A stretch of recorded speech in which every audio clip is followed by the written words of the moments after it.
जय श्री कृष्ण। लोमस मुनि के द्वारा पांडवों को इंद्र का संदेश मिलना, व्यास आदि का आगमन तथा पांडवों की तीर्थ यात्रा। वैशंपायन जी कहते हैं, जन्मेजय, युधिष्ठिर आदि सभी पांडव, ब्राह्मण सेवक सब के सब लोमस मुनि की आवभगत में जुट गए।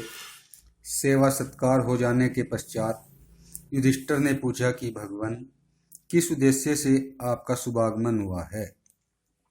लोमस मुनि ने प्रसन्नता के साथ प्रियवाणी से कहा, पांडुनंदन, मैं स्वच्छंद रूप से स्वेच्छानुसार सब लोकों में घूमता रहता हूँ।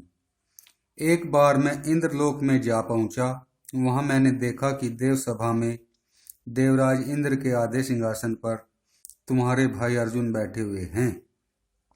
मुझे बड़ा आश्चर्य हुआ। देवराज इंद्र ने अर्जुन की ओर देखकर मुझसे कहा कि देवर्षि, तुम पांडवों के पास जाओ और उन्हें अर्जुन का कुशल मंगल सुनाओ। इसी से मैं तुम लोगों के पास आया हूँ। मैं तुम लोगों से हित की बात कहता हूँ, तुम सब सावधान होकर सुनो। तुम लोगों की अनुमति लेकर अर्जुन जिस अस्त्र विद्या को प्राप्त करने गए थे, वह उन्होंने शिवजी से प्राप्त कर ली है। भगवान शंकर ने उस दिव्य अस्त्र को अमृत में से प्राप्त किया था और अब वही अर्जुन को मिला। उसके प्रयोग और प्रत्यावर्तन की विद्या भी अर्जुन ने सीख ली है।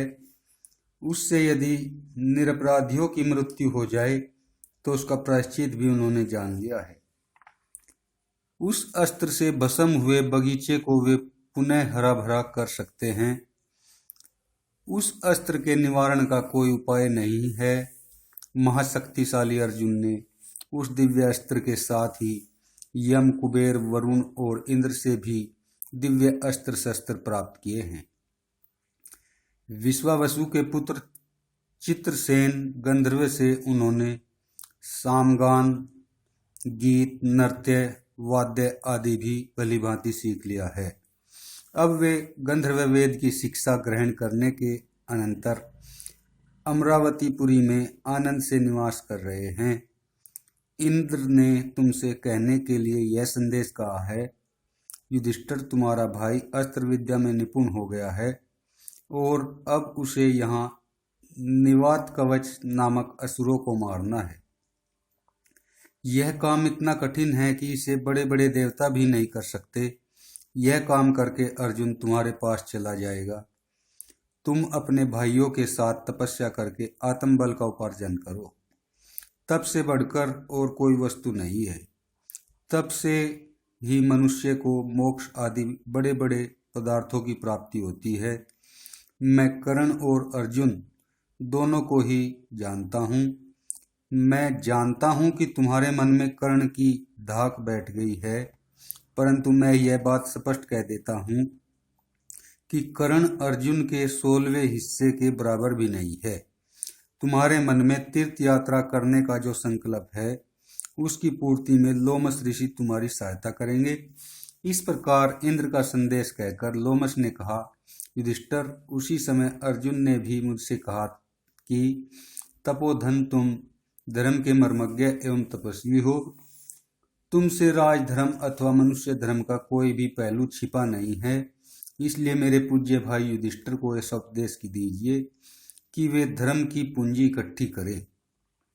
आप पांडवों को तीर्थ यात्रा कराकर उनके पुण्य की वृद्धि करें। अतः इंद्र और अर्जुन के प्रेरणानुसार मैं तुम्हारे साथ तीर्थ यात्रा करूंगा। मैंने पहले भी 2 बार तीर्थ यात्रा की है, अब मेरी यह तीसरी यात्रा होगी। युधिष्ठिर, तुम्हारी स्वभाव से ही धर्म में रुचि है। तुम धर्म के मर्मज्ञ एवं सत्य प्रतिज्ञ हो।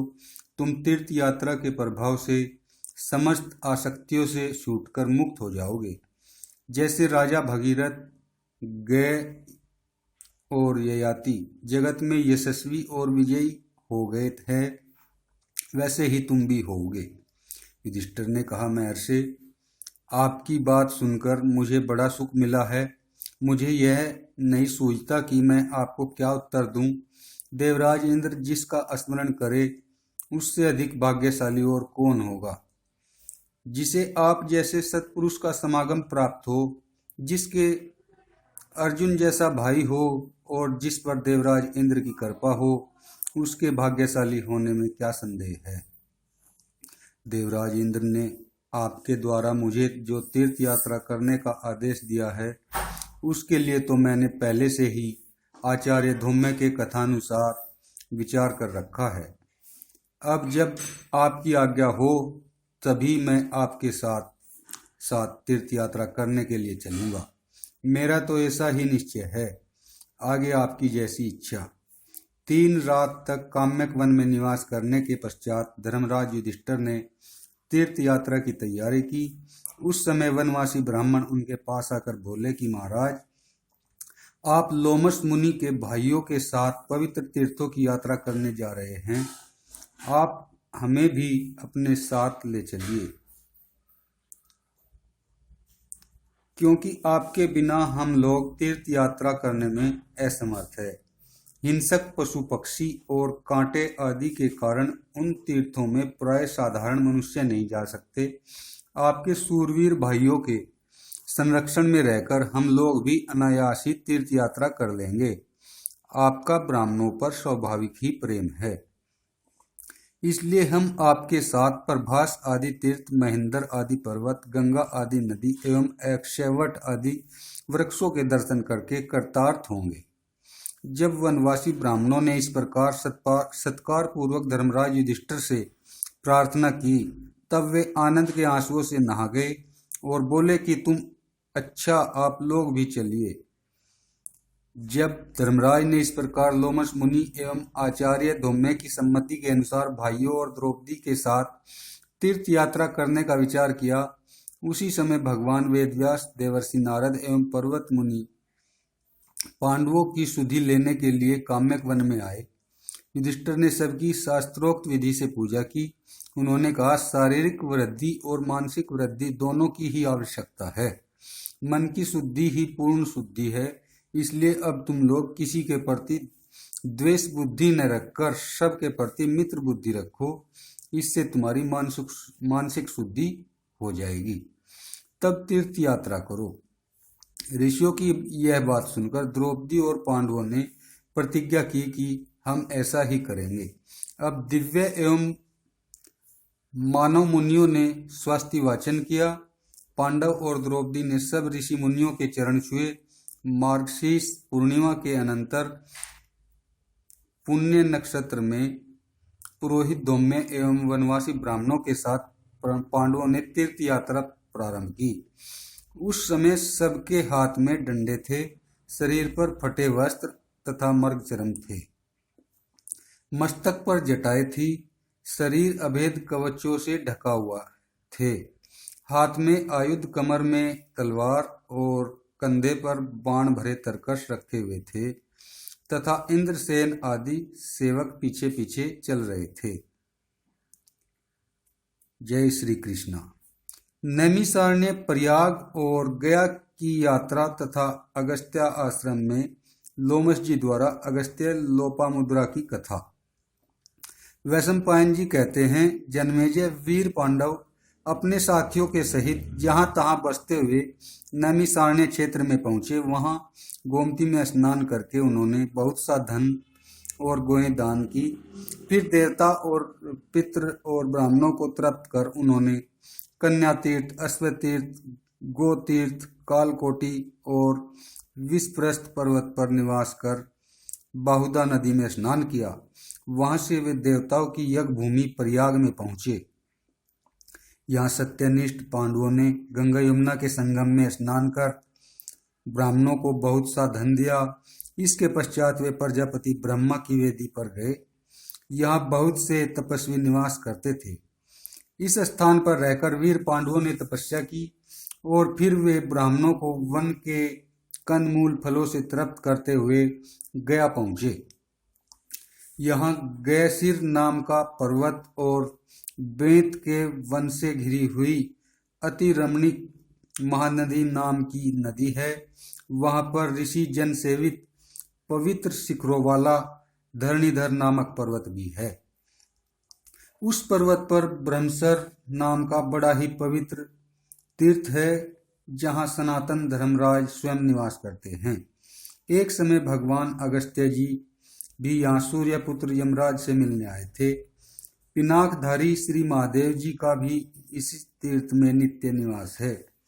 इसके तट पर अनेकों मुनिजन निवास करते हैं। इस देश के सहस्त्रों तपोधन ब्राह्मण महाराज युधिष्ठिर के पास आए। उन्होंने वेदोक्त विधि से चातुर्मास्य यज्ञ कराया। वे विप्रवर वेद वेदांग के पारगामी तथा विद्या और तप में बहुत बड़े चढ़े थे। उन्होंने सभा जोड़कर कुछ शास्त्र चर्चा भी चलाई। उस सभा में समठ नाम के एक विद्वान और संयमी ब्रह्मचारी थे। उन्होंने अमूर्तर्या के पुत्र राजर्षि गय का चरित्र सुनाया। वे बोले, यहाँ महाराज गय ने अनेकों पुण्य कर्मों का अनुष्ठान किया है। उनके यज्ञ में पकवान और दक्षिणा की बड़ी भरमार थी। अन्न के सैकड़ों हजारों पर्वत लग गए थे। घी की सैकड़ों नहरें और दही की नदियां सी बहने लगी थी। उत्तमोत्तम व्यंजनों का तांता लगा हुआ था। याचकों को नित्य प्रति खुले हाथों दान दिया जाता था। जिस प्रकार संसार में बालू के कण, आकाश के तारे और बरसते हुए मेघ की धाराओं को कोई नहीं गिन सकता, उसी प्रकार गय के यज्ञ में दी हुई दक्षिणा भी गिनी नहीं जा सकती। कुरुनंदन युधिष्ठिर, राजर्षि गय के ऐसे ही अनेकों यज्ञ इस सरोवर के समीप हुए हैं। इस प्रकार गय सिर क्षेत्र में चातुर्मास्य यज्ञ कर ब्राह्मणों को बहुत सी दक्षिणा दे। कुंती नंदन युधिष्ठिर अगस्त्य आश्रम में आए। यहाँ उनसे लोमस ऋषि ने कहा, कुरुनंदन, एक बार भगवान अगस्त्य ने एक गड्ढे में अपने पितरों को उल्टे सिर लटकते देखकर उनसे पूछा, आप लोग इस प्रकार नीचे को सिर किए क्यों लटके हुए हैं? तब उन वेद पाठी मुनियों ने कहा, हम तुम्हारे ही पितृगण हैं और पुत्र होने की आशा लगाए इस गड्ढे में लटके हुए हैं। बेटा अगस्त्य, यदि तुम्हारे एक पुत्र हो जाए तो इस नरक से हमारा छुटकारा हो जाएगा और तुम्हें भी सद्गति मिल सकती है। अगस्त्य बड़े तेजस्वी और सत्यनिष्ठ थे। उन्होंने पितरों से कहा, पितृगण, आप निश्चिंत रहिए, मैं आपकी इच्छा पूर्ण करूंगा। पितरों को इस प्रकार ढांढस बंधा। भगवान अगस्त्य ने विचार किया कि वंश परंपरा का उच्छेद न हो, इसलिए विवाह करना आवश्यक है, किंतु उन्हें कोई भी स्त्री अपने अनुरूप न जान पड़ी। तब उन्होंने विदर्भ देश के राजा के पास जाकर, राजन, पुत्रोत्पत्ति की इच्छा से मेरा विचार विवाह करने का है, इसलिए मैं आपसे आपकी पुत्री लोपामुद्रा को मांगता हूँ। आप मेरे साथ इसका विवाह कर दे। मुनिवर अगस्त्य की यह बात सुनकर राजा के होश उड़ गए। वे न तो अस्वीकार ही कर सके और न कन्या देने का साहस ही। उन्होंने महारानी के पास जा उन्हें सब वृतांत सुनाकर कहा, प्रिय महर्षि अगस्त्य बड़े ही तेजस्वी है। वे क्रोधित हो गए तो हमें सांप की भयानक आग से भस्म कर डालेंगे। बताओ, इस विषय में तुम्हारा क्या मत है? तब राजा और रानी को अत्यंत दुखी देख राजकन्या लोपामुद्रा ने उनके पास आकर कहा, पिताजी, मेरे लिए आप खेद न करें। मुझे अगस्त्य मुनि को सांप सौंपकर अपनी रक्षा करें।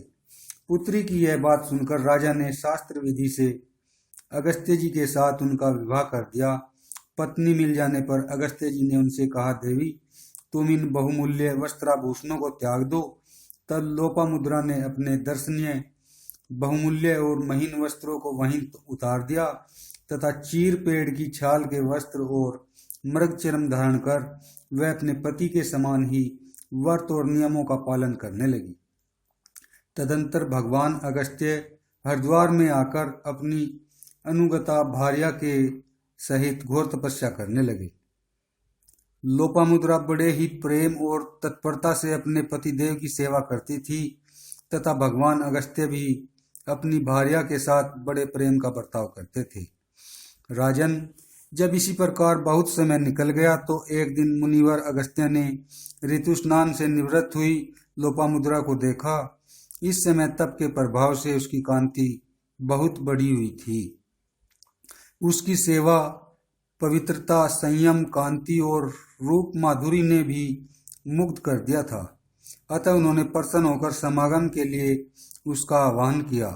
तब कल्याणी लोपामुद्रा ने कुछ सकुचाते हुए हाथ जोड़कर कहा, मुनिवर, इसमें संदेह नहीं कि पति संतान के लिए ही पत्नी को स्वीकार करता है, किंतु मेरे प्रति आपकी जो प्रीति है उसे भी सार्थक करना ही चाहिए। मेरी इच्छा है कि अपने पिता के महलों में मैं जिस प्रकार से सुंदर वेशभूषा से विभूषित रहती थी वैसे ही यहाँ भी रहूं, और तब आपके साथ मेरा समागम हो। साथ ही आप भी बहुमूल्य हार और आभूषणों से विभूषित हो।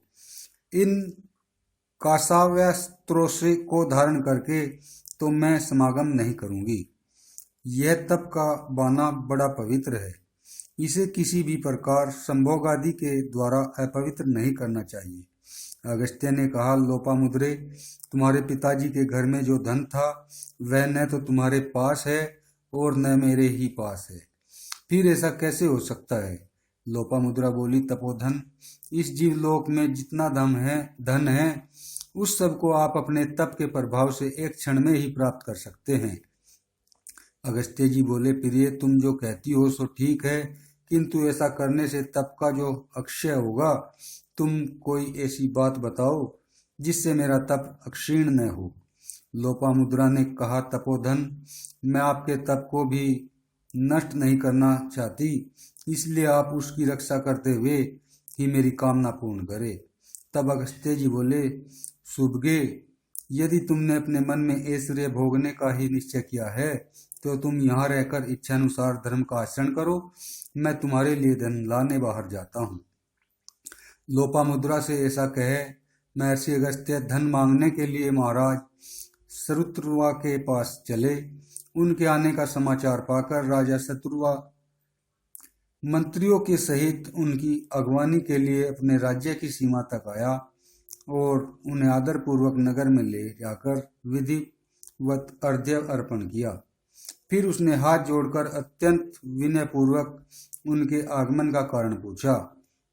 तब अगस्त्य जी ने कहा, राजन, मैं धन की इच्छा से आपके पास आया हूँ, अतः आपको जो धन दूसरों को कष्ट पहुंचाए बिना मिला हो उसी में से यथाशक्ति दीजिए। अगस्त्य जी की बात सुनकर राजा ने अपना सारा आय व्यय का हिसाब उनके आगे रख दिया और कहा कि इसमें से आप जो धन लेना उचित समझे वहीं ले ले। अगस्त्य जी ने देखा कि उस हिसाब में आय व्यय का लेखा बराबर था, इसलिए यह सोचकर कि इसमें से थोड़ा सा भी धन लेने से प्राणियों को दुख होगा, उन्होंने कुछ नहीं लिया। फिर वे शत्रुआ को साथ लेकर वर्धनसव के पास चले। वर्धनसव ने भी अपने राज्य की सीमा पर आकर उन दोनों का विधिवत स्वागत किया, उन्हें घर ले जाकर अर्घ्य और पाद्य दिया तथा उनकी आज्ञा पाकर वहां पधारने का प्रयोजन पूछा। तब अगस्त्य जी ने कहा, राजन, हम दोनों आपके पास धन लेने की इच्छा से आए हैं, अतः तुम दूसरों को पीड़ा न पहुंचाकर प्राप्त किए हुए धन में से हमें यथासंभव भाग दो। अगस्त्य जी की बात सुनकर राजा ने उन्हें आय व्यय का हिसाब दिखा दिया और कहा कि इसमें जो धन अधिक हो वह आप ले लीजिए। समदृष्टि अगस्त्य जी ने आय व्यय का लेखा बराबर देखकर विचार किया कि इसमें से कुछ भी लेने से प्राणियों को दुख ही होगा, इसलिए वहां से धन लेने का संकल्प छोड़कर वे तीनों पुरुकुत्स के पुत्र महान धनवान राजा श्रद्धस्यु के पास चले। इक्ष्वाकु कुलभूषण महाराज त्रस्तस्यु ने भी उसी प्रकार उनका स्वागत सत्कार किया। वहां भी आय व्यय का जोड़ समान देखकर उन्होंने धन नहीं लिया। तब उन सब राजाओं ने आपस में विचार करके कहा, मुनिवर, इस समय संसार में इलवल नाम का एक दैत्य बड़ा धनवान है। उसके सिवा हम सब लोग तो धन की इच्छा रखने वाले ही हैं। अतः वे सब मिलकर इलवल के पास चले। इलवल को जब मालूम हुआ कि महर्षि अगस्त्य राजाओं को साथ लिए आ रहे हैं तो उसने अपने मंत्रियों के सहित राज्य की सीमा पर जाकर उनका सत्कार किया। फिर हाथ जोड़कर पूछा, आप लोगों ने इधर कैसे कृपा की है? कहिए, मैं आपकी क्या सेवा करूं? तब अगस्त्य जी ने हंसकर कहा, असुरराज, हम आपको बड़ा सामर्थ्यवान और धन कुबेर समझते हैं। मेरे साथ राजा लोग हैं, ये तो विशेष धनी नहीं है और मुझे धन की बड़ी आवश्यकता है। अतः दूसरों को कष्ट पहुंचाए बिना जो न्याय युक्त धन आपको मिला हो, उस अपने धन का कुछ भाग यथाशक्ति हमें दीजिए। यह सुनकर इलवल ने मुनिवर को प्रणाम करके कहा, मुनिवर, मैं जितना धन देना चाहता हूँ, यदि आप मेरे उस मनोभाव को बता दे तो मैं आपको धन दे दूंगा। अगस्त्य जी बोले, असुरराज, तुम प्रत्येक राजा को 10,000 गोएं और इतनी ही स्वर्ण मुद्राएं देना चाहते हो तथा मुझे इससे दुगनी गोएं और स्वर्ण मुद्रा, 1 सोने का रथ और मन के समान वेगवान 2 घोड़े देने की तुम्हारी इच्छा है। तुम पता लगा कर देखो, यह सामने वाला रथ सोने का ही है। यह सुनकर उस दैत्य ने उन्हें बहुत सा धन दिया। उस रथ में जुते हुए वीराव और सुराव नाम के घोड़े तुरंत ही संपूर्ण धन और राजाओं के सहित अगस्त्य जी को उनके आश्रम पर ले आए। फिर अगस्त्य जी की आज्ञा पाकर राजा लोग अपने अपने देशों को चले गए और अगस्त्य जी ने लोपामुद्रा की समस्त कामनाएं पूर्ण की। तब लोपामुद्रा ने कहा, भगवान, आपने मेरी समस्त कामनाएं पूर्ण कर दी। अब आप मेरे गर्भ से एक पराक्रमी पुत्र उत्पन्न करें। अगस्त्य जी बोले, सुंदरी, मैं तुम्हारे सदाचार से बहुत प्रसन्न हूँ, इसलिए तुम्हारी संतति के विषय में मेरा जैसा विचार है उसे कहता हूँ, सुनो। बताओ, तुम्हारे सहस्त्र पुत्र हो या सहस्त्र पुत्रों के समान 100 पुत्र हो या 100 के 100 समान 10 पुत्र हो या सहस्त्रों को परास्त कर देने वाला केवल एक ही पुत्र हो। लोपामुद्रा ने कहा, तपोधन, मुझे तो सहस्त्रों की बराबर करने वाला एक ही पुत्र दीजिए। बहुत से अयोग्य पुरुषों से तो एक ही योग्य और विद्वान पुरुष अच्छा है। इस पर मुनिवर अगस्त्य ने बहुत अच्छा कह ऋतुकाल आने पर अपनी सहधर्मिणी के साथ समागम किया। गर्भाधान के पश्चात वे वन में चले गए। उनके वन में चले जाने पर 7 वर्ष तक वह गर्भ पेट में ही बढ़ता रहा। जब 7वां वर्ष भी समाप्त हो गया तो लोपामुद्रा के गर्भ से दृढ़सु नाम का एक बड़ा ही बुद्धिमान और तेजस्वी बालक उत्पन्न हुआ।